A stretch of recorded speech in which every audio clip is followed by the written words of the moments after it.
Il y a des sondages en ce moment sur Polymarket sur qui va gagner la bataille de l'IA, etc. Et OpenAI est passé de littéralement 88 je vais gagner il y a quelques semaines à 5 maintenant. Ça semble être code rouge chez OpenAI suite à Gemini 3 qui est sorti. Donc, Sam Altman qui aurait dit à toutes ses troupes, là, il faut accélérer.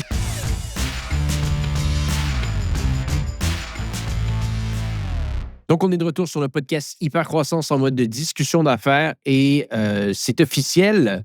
Jonathan a changé et finalement, il est passé du côté sombre de la force. Il a finalement adopté les outils de Google et il est venu tester Notebook LM et il veut nous parler un petit peu de comment que ça s'est déroulé de ton côté. Jonathan, on a hâte de t'entendre. Toi qui, soyons clairs, depuis le début, travaillais continuellement avec la suite Microsoft, mais là, tranquillement, tu es en train de tout bouger vers Google, que j'ai cru comprendre. Ah, peut-être pas tout bouger. Juste pour mettre en contexte, effectivement, chez OpenMind, tous nos outils sont basés sur le stack technologique de Microsoft. Par contre, au niveau de l'intelligence artificielle, dans l'utilisation au quotidien pour les tâches générales qu'on fait chez OpenMind, c'est OpenAI, ChatGPT, qui est loin devant depuis longtemps sur beaucoup de choses. Maintenant que je sais que de ton côté, tu es un grand fervent de Google, et là, ce week-end, je dirais même depuis plusieurs semaines avec les challenges IA qu'on fait, les cohortes IA chez OpenMind, j'essaie de regarder les autres outils, où Microsoft en est aujourd'hui, où est-ce qu'ils s'en vont. Même chose avec Google. Et là, on a fait un podcast ensemble, toi et moi, Antoine, il y a quelques journées de ça, concernant Gemini 3, qui me surprend, honnêtement, jusqu'à date, dans sa capacité autant de réfléchir comme un humain, d'interagir comme un humain et de faire des beaux créatifs, des belles photos. C'est complètement hallucinant. Si vous n'avez pas testé ça encore, allez tester, entre autres, le module de génération ou de modification de photos. C'est hallucinant. À chaque fois que je fais une démo à quelqu'un, les gens font « Mon Dieu, ça fait aucun sens, la capacité de l'IA sur ce niveau-là ». Maintenant, ce week-end, j'avais une tâche complexe à faire qui était de m'imprégner d'un document PDF très complexe avec du jargon que je n'avais pas envie de lire. Donc, c'est des nouvelles règles par rapport à Investissement Québec pour un type de crédit de subvention qui est propre à notre industrie. Et là, on s'est promis dans l'équipe de gestion de tous lire ce magnifique document de, je pense, 17 pages que probablement on a tous des fois ce feeling-là de lire une ligne d'un document puis d'être obligé de la relire 3 fois parce que la personne qui l'a écrit, on ne sait pas si c'est un robot ou s'il ne se comprenait pas lui-même, mais honnêtement, tu lis une ligne 3 fois et tu ne comprends pas. Là. C'est ce genre de document-là que je me disais, oh mon Dieu, fort, je me tape un PDF de 17 pages que je vais relire 3 fois, puis je vais arriver à la fin et je ne comprendrai pas plus ce que je devrais comprendre. Donc, ça, c'était mon problème en fin de semaine. Et je me suis dit, pourquoi pas aller réessayer Notebook LM, un outil de Google, qui m'avait très surpris dans le passé, dans les dernières semaines, derniers mois. Je pense, Antoine, toi aussi, tu l'as essayé de ton côté. Ouais. Notebook LM est très fort pour, prendre des notes ou d'amener des documents dans cet outil-là et on peut poser des questions à l'IA, puis il va vraiment se concentrer juste sur l'information qu'on lui a donnée ou les sources qu'on lui a données. Donc, ça a été un des premiers outils d'intelligence artificielle sur lesquels on pouvait cocher la case de quand on lui posait des questions, il invente peu ou pas du tout. Il est très factuel, il va aller donner les références à telle page, tel paragraphe, voici pourquoi je dis ça. Maintenant, il y a quelques mois de ça, Google avait sorti une fonctionnalité que, en un prompt, une requête, on pouvait demander à Google de nous créer un podcast. Et le podcast était vraiment surprenant. Antoine, je pense que tu l'as essayé. Donc, on peut, par exemple, moi, je pouvais prendre mon fameux document de 17 pages, mettre ça là-dedans et demander à Notebook LM de Google, fais-moi un podcast de 8 minutes pour me dire les choses intéressantes ou les choses pertinentes que je devrais savoir. Et on peut même influencer l'angle dans lequel le podcast devrait être. Fait que si c'est bon, je suis une business de tech, c'est un nouveau programme qui s'en vient de subvention, dis-moi ce que je devrais savoir et c'est quoi mes to-do, mes actions après. Et il génère le podcast et vraiment hallucinant. Là. On aurait dit que c'est 2 humains qui se parlent ensemble. C'est super interactif. Ils se coupent la parole de temps à autre, mais d'une manière pas chaotique. C'est juste pour que l'attention soit là. Donc, je me suis dit, je vais aller dans Notebook LM. Je vais me générer un podcast audio. Je vais écouter ça pendant que je suis dans l'auto. Et probablement que ça va être plus pertinent que de mettre 30 minutes à lire le document. À ma grande surprise, en arrivant dans Notebook LM, il y avait des nouvelles fonctionnalités. Et là, Antoine, je ne sais pas si tu les as vues, ces fonctionnalités-là, mais maintenant, c'est possible, effectivement, de se faire un podcast audio, mais il y avait un petit bouton à côté qui était générer une vidéo. Et là, je creuse un peu, je vois, il y a de créer un PowerPoint, un équivalent de PowerPoint, et il y a créé une infographie, donc un équivalent d'une page en visuel. Puis je me dis, écoute, je vais les essayer, voir ce que ça donne. Donc, j'ai lancé la demande à Google de me faire un vidéo, également un PowerPoint et une infographie. Antoine, j'ai été complètement jeté en bas de ma chaise en écoutant la vidéo. Il a créé à peu près 10 minutes d'explications avec des visuels et des graphiques que je pense que si un humain avait à faire ça, il m'aurait chargé probablement 5 à 10 000. Et les graphiques, les visuels, les animations qui sont là, c'est extrêmement pertinent. Il ne s'est trompé sur absolument rien. C'est comme si quelqu'un, un expert de ce fameux document-là, m'avait transmis après ça en visuel, en vidéo et en animation tous les éléments pertinents, les éléments nécessaires. Ça a accéléré énormément ma capacité de comprendre ce qu'il y avait dans le document et de retenir par la suite. Donc ensuite, j'ai été voir si dans le PowerPoint, il y avait un petit peu plus de données. Effectivement, il a été très, très, très précis. Honnêtement, je n'aurais pas fait un meilleur PowerPoint que ce qu'il a fait. Si j'avais une présentation à faire, honnêtement, j'aurais pris tel quel et j'aurais simplement pris chacune des slides et je l'aurais enseigné aux gens. Mais l'infographie à la fin, le one-pager, honnêtement, Google, wow! La capacité qu'ils ont de compresser de l'information, donc 17 pages de PDF, en une page visuelle, m'a complètement jeté par terre. Les éléments qui se sont retrouvés dans cette page-là étaient exactement les notions clés que je devais retenir, synthétisées visuellement, donc compressées visuellement d'une manière qu'un humain n'aurait jamais été capable de faire ça aussi précis. Et si, par exemple, Investissement Québec qui a fait ce document-là aurait voulu le faire, ça leur aurait pris des semaines à réussir à amener ça aussi on point, aussi visuel. Donc, la raison pourquoi je vous dis ça aujourd'hui, c'est que moi, j'ai découvert ces fonctionnalités-là fin de semaine passée. Maintenant, dès que j'ai quelque chose de complexe en format texte, que j'ai besoin de m'abreuver, ou même un transcript d'un meeting que j'ai besoin de réécouter, je pense que je vais le prendre, je vais aller le mettre dans le notebook LM et je vais lui demander soit me faire une vidéo, soit me faire une infographie qui est un condensé, une compression visuelle des éléments clés. Et c'est gratuit. C'est ça qui est Ouais. complètement hallucinant à l'heure actuelle, là. Je pense que tu l'as essayé, Antoine, de ton côté? Ah, absolument. Et je pense que c'est un point également à rajouter à ce que tu viens de dire, c'est que littéralement, vous pouvez le voir comme, on pourrait dire, une technologie qui peut absorber n'importe quel type de document et finalement vous synthétiser une information, un petit peu comme Jonathan le dit, comme vous le désirez. Donc, vous pourriez peut-être, Jonathan nous mentionner d'un document qui vient de se dérouler, mais vous pourriez prendre littéralement les échanges que vous avez eus avec un client, les présentations que vous avez faites à une entreprise lors des 6 derniers mois, intégrer ça avec une notebook LM et ultimement avoir une réponse de ce qui s'est déroulé. Donc, je vois vraiment le tout comme un genre de cerveau qui peut devenir un peu ce que ChatGPT essaie de faire des fois avec des projets, mais si tu peux littéralement le construire via Notebook LM, et comme tu l'as dit, la manière qu'il peut te sortir de l'information, c'est assez fantastique. Je rebondis également sur Google, Jonathan, parce que ça passe un peu inaperçu, mais c'est assez impressionnant, leur indice boursier. Donc, j'invite les gens qui nous écoutent aujourd'hui à aller voir l'action boursière de Google dans les, dans les dernières semaines. Et même si on regarde depuis le début de l'année, l'action est en hausse de 65,68 Google, au moment où on se parle, a une valorisation boursière à 3,79 trilliards de dollars. Que ça, on pourrait dire ainsi.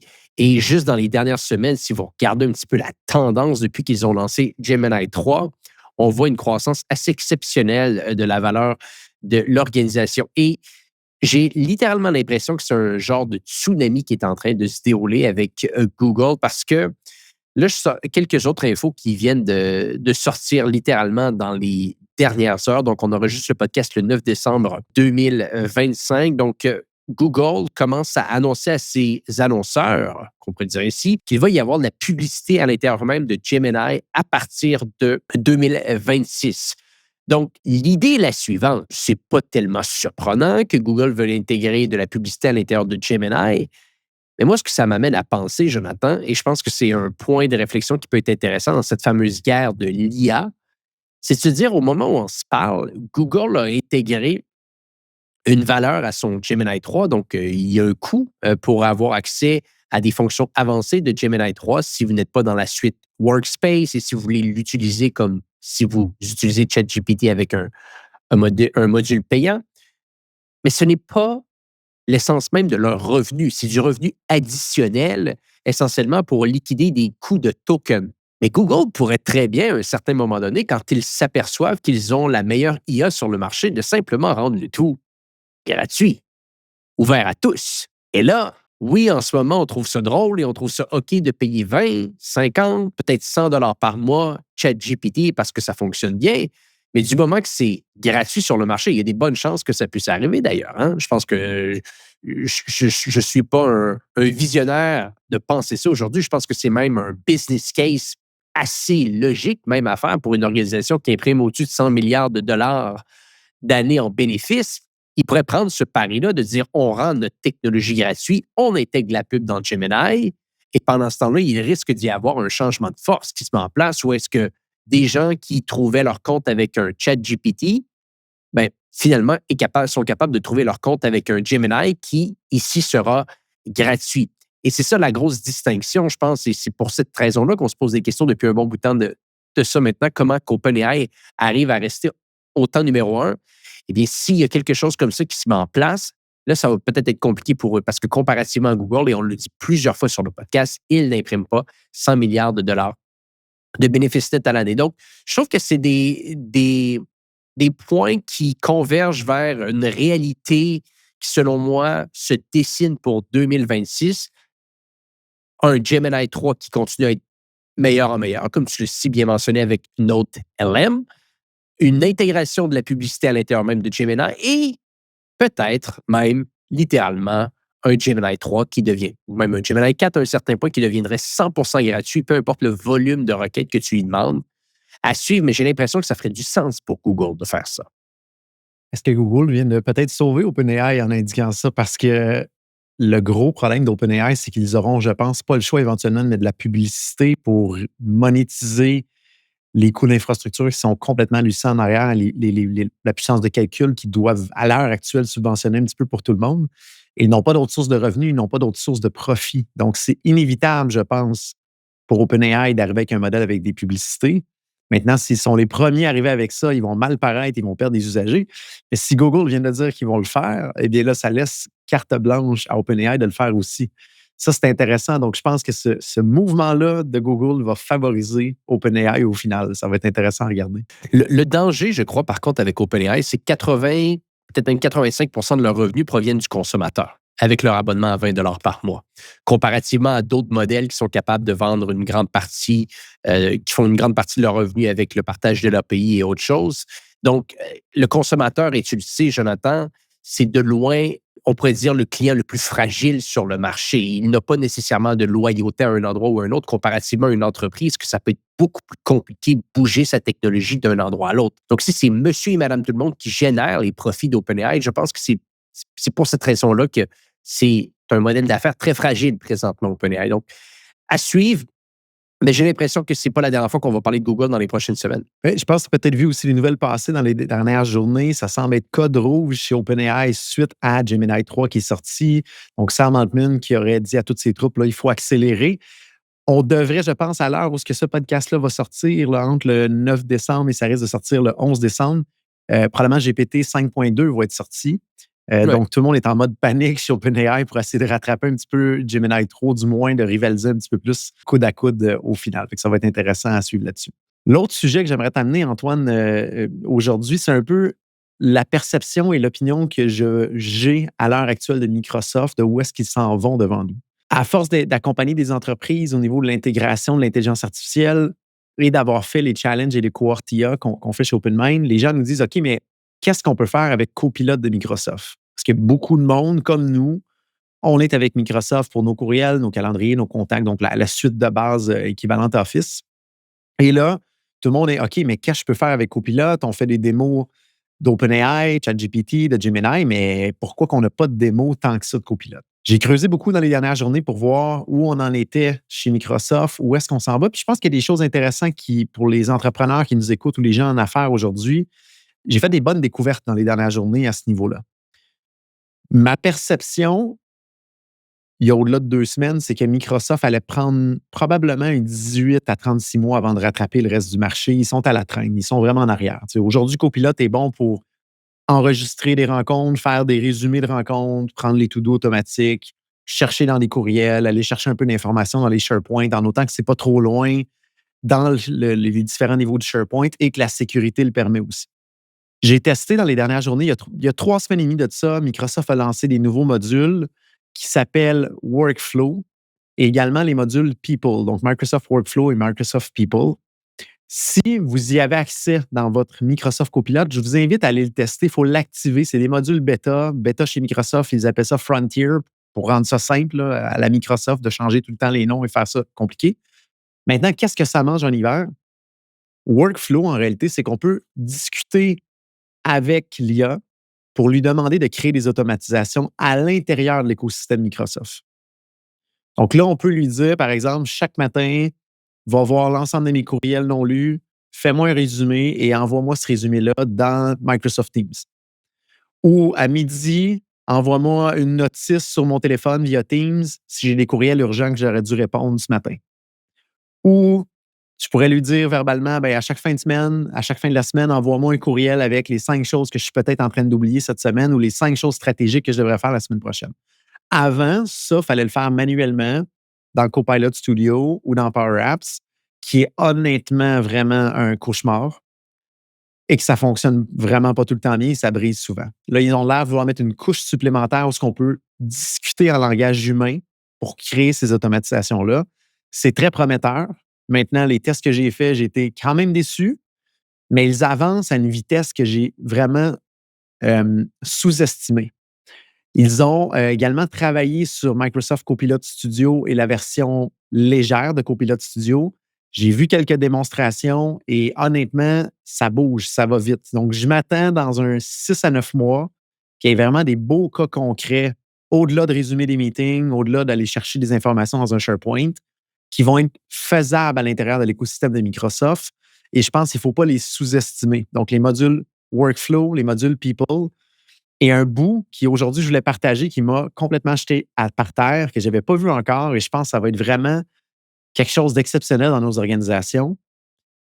Dans l'environnement de Microsoft Copilot, il y a moyen de créer des agents autonomes. Puis là, je vous explique qu'est-ce que ça veut dire en français, puis un exemple réel. Là.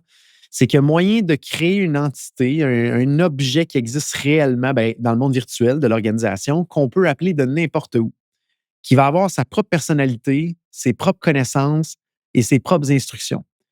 Je donne un exemple concret. Si vous faites des PowerPoints, nous, on a un problème chez OpenMind de standardiser les PowerPoints, que ce soit toujours le bon visuel, la dernière version du logo, la bonne mise en page, c'est toujours un bordel. Même chose dans les documents Word. Il y aurait moyen, aujourd'hui, je ne l'ai pas testé, mais s'il y en a qui nous écoutent, qui le testent, faites-moi signe pour dire si ça fonctionne bien, de créer un agent qu'on pourrait appeler Billy PowerPoint. Ça serait son nom. Et de n'importe où ce que je suis, par exemple, dans PowerPoint, je peux ouvrir mon module copilote à droite, faire /Billy PowerPoint.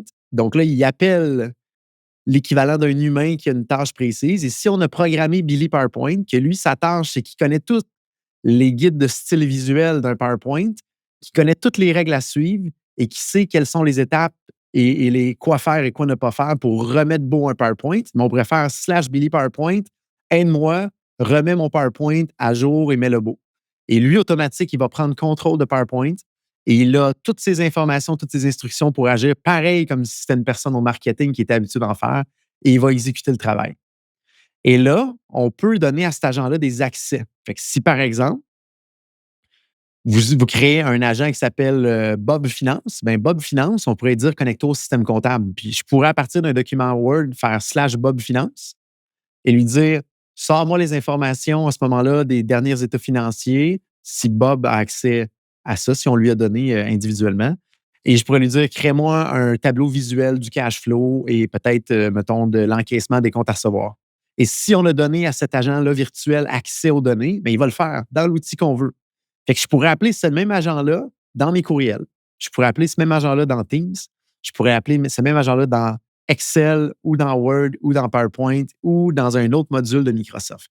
Et c'est là, je pense, la force qu'il ne faut pas sous-estimer des Microsoft de ce monde ou ces Google-là. Ils ont notre infrastructure de documents, de courriels et calendrier. Et là, on peut lancer des agents là-dedans. On fait une petite pause sur le podcast en cours parce que je veux vous parler d'une entreprise que j'aime tant et cette entreprise se nomme Hello Darwin. Hello Darwin, d'ailleurs, si vous ne le savez pas, c'est une organisation qui vous aide à aller trouver les subventions dont vous avez le droit. Et Hello Darwin est également un partenaire du podcast Hypercroissance. Parlant de subventions, il y en a une que je veux vous parler aujourd'hui. Je veux vous parler du programme de soutien à la commercialisation et à l'exportation, qui d'ailleurs est une initiative d'Investissement Québec. Et là, récemment, il y avait une partie de l'équipe d'Hello Darwin qui était présente lors d'une allocation exclusive de la ministre de l'Économie du Québec, Christine Fréchette, et elle a annoncé que le programme, très, très prisé, allait réouvrir au courant de l'été. Et c'est un programme qui vous aide à commercialiser vos produits et services au Québec, mais également par la suite à exporter vos produits à l'international. D'ailleurs, avec ce programme-là, dans le passé, on pouvait avoir des subventions qui allaient jusqu'à 250 000 $. Mais attention, sachant que c'est un programme qui est très, très, très en demande et qui a des places limitées, je vous invite à rapidement aller remplir un formulaire sur le site web de l'équipe de Hello Darwin pour être dans les premiers à y avoir accès avant que le programme soit plein. Donc, si ça vous intéresse, go.hellodarwin.com/hypercroissance. Je le répète, go.hellodarwin.com/hypercroissance. Il y aura un lien dans les notes de l'épisode. Ça va vous donner la chance d'être dans les premiers à avoir accès à cette subvention et également d'avoir un 10 % de rabais quand vous allez travailler avec l'équipe de Hello Darwin. Ils vont tout faire pour vous. Ils vont faire le travail pour trouver la subvention, faire le travail pour trouver l'argent pour vous et faire en sorte par la suite que vous pouvez vous concentrer à une chose, faire croître votre entreprise. De retour à l'épisode en cours. C'est ce que j'allais dire, Jonathan. Je suis même en train de me penser, de réfléchir un petit peu sur un 12 à 18 mois. Dans quel monde on pourrait dire un agent IA relié au travail va pouvoir vivre s'il ne provient pas de notre workspace, de notre environnement de travail? Et c'est vraiment là que je pense que tout est en train de converger. Après, attention, ça ne veut pas dire que l'intelligence artificielle ne sera pas utile à l'extérieur de notre environnement de travail. C'est simplement ce que je suis en train de dire, c'est qu'ils vont avoir une utilité différente. Le meilleur exemple, c'est avec Claude et Anthropic. Ben, eux, ils l'ont dit clair, net et précis. Ils se concentrent, au moment où on se parle, vraiment sur le code gen, donc aider les organisations à coder. Ils sont spécialisés là-dessus, donc ils ne vont pas venir jouer dans toute l'infrastructure d'environnement de travail comme un Google ou un Microsoft est en train de le faire. Mais dans ce que tu viens de mentionner, je pense que ça va être un cas, peut-être même numéro 1 de l'IA pour les travailleurs dans le domaine du savoir.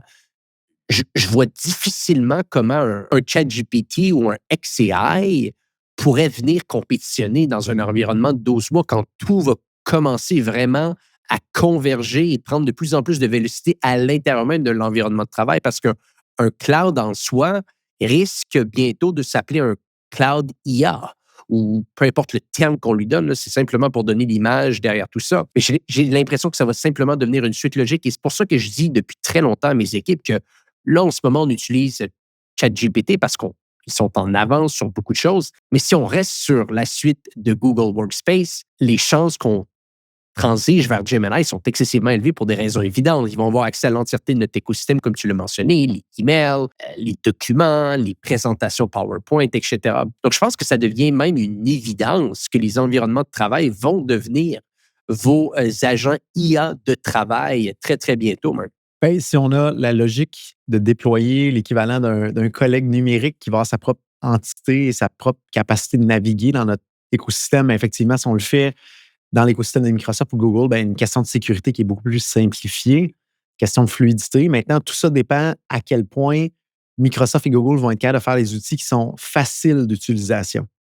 Jusqu'à là, ils m'ont jamais épaté comparativement aux outils externes par exemple, N8N, mais je les vois accélérer rapidement et je vois surtout que là, ils ont toujours été très mauvais, hein, Microsoft, pour faire des beaux interfaces qui sont simplifiées et simplifier le flow. Maintenant, si on parle en langage humain avec le système de l'autre côté, ils n'ont plus besoin d'être des champions de l'interface. C'est ça qui, je pense, va changer la game devant nous qu'il faut surveiller. Juste pour terminer là-dessus, j'ai vraiment l'impression, puis je serais curieux d'avoir quelqu'un qui me ferait l'argument inverse, de me dire comment l'environnement de travail ne va pas gagner la bataille dans un cas comme ça. Et je pense que après, c'est juste une question de se dire où est-ce qu'un chat GPT va positionner par rapport à ça. Il y a des millions de possibilités, mais j'ai l'impression que l'environnement de travail, l'extension même de nos emails, l'extension même de nos présentations, l'enregistrement de nos rencontres, etc., tout ça va s'intégrer dans quelque chose qui va être uni et ne sera pas séparé entre 2 ou 3 LLM. Et c'est même, je dirais même, une des raisons, je pense que je n'avais pas pris la possibilité de connecter le Drive avec ChatGPT. J'ai l'impression que c'est là que tu sens qu'il y a une cassure un peu à certains endroits-là. Puis les connecteurs sont là présentement dans Ils ChatGPT sont pour se là, ouais. connecter à Google Drive ou à OneDrive. Et honnêtement, c'est horrible. C'est complètement horrible. Ça fonctionne pas.